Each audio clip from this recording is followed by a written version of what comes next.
Amani ya Kristo Yesu iwe nanyi tena wapendwa.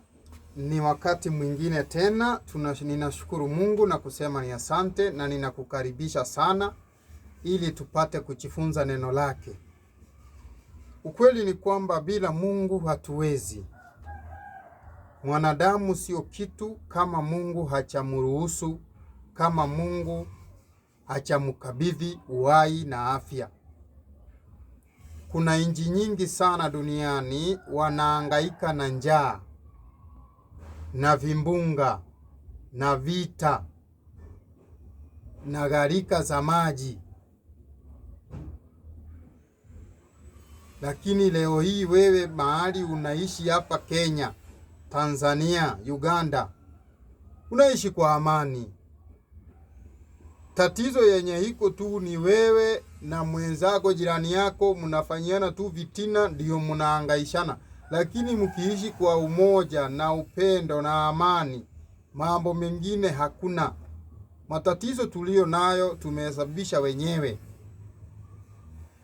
Bali neno la Mungu linaenda kutuambia namna gani? Neno la Mungu linatuambia kwamba tembea kwa amri zangu, tembea kwa njia zangu, wakati mtaniita nitaitika, mkinitafuta mtaniona. Wacha nisome neno la Mungu liseme ukweli, kwa sababu mimi ninazungumza.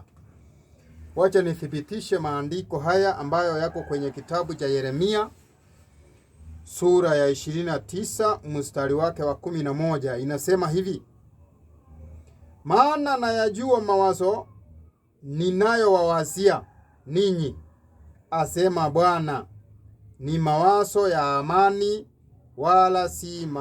wala si ya mabaya, kuwapa ninyi tumaini siku zenu za mwisho. Nanyi mtaniita, mtakwenda na kuniomba, nami nitawasikiliza.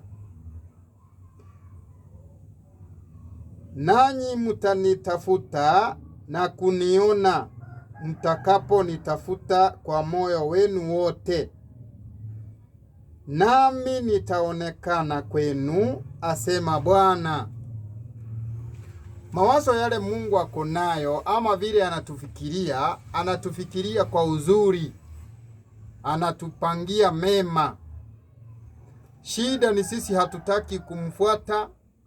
Tunapokuwa kwa shida hatumuiti, tunatafuta waganga. Tunatafuta rafiki ambaye ana kazi kubwa, ana pesa, akusaidie kutatua kesi yako ya kupeleka mtu wako hospitali kubwa atakapotibiwa yapone. Unasahau kwamba kuna yule ambaye alimuumba huyu mtu. Ukimwamini na umuombe hatamponya. Kuna yule alikupa huyu mwanamke ambaye anakusumbua leo. Muite yeye, atarekebisha yeye na mtaishi kwa amani. Kuna yule alikupa huyu mwanaume. Muite yeye na atarekebisha hii mikono ya mwanaume inatembea kwenye hewa ikipita kwenye shavu zako.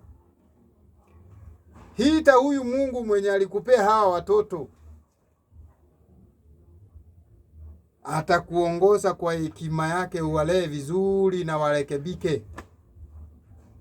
Muite Mungu yule alikupa nafasi ya kuongoza wa Kenya, wa Tanzania, wa Uganda. Akupe hekima ya kuwaongoza. Muite yeye. Tuache ujeuri wa kuuliza ushauri kwa nchi zingine, kwa wanaume wengine, kwa wanawake wengine, kwa marafiki. Mungu alikupa mwanamke, Mungu alikupa mwanaume, Mungu alikupa watoto, alikupa watu waongoze. Sasa leo hii unaenda kuuliza ushauri kwa mtu mwingine? Mungu, wewe ukanipa huyu mwanamke, wewe ukanipa huyu mzee, nitaishi na yeye namna gani? Atakupa hekima na mwelekeo, na yeye hatamuinamisha, hatamtuliza. Kwa hivyo tunapopitia tatizo la aina yoyote, tumuite Mungu, tumutafute Mungu, na kwa imani atashuka na ataonekana. Amani ya Kristo Yesu na iwe nanyi.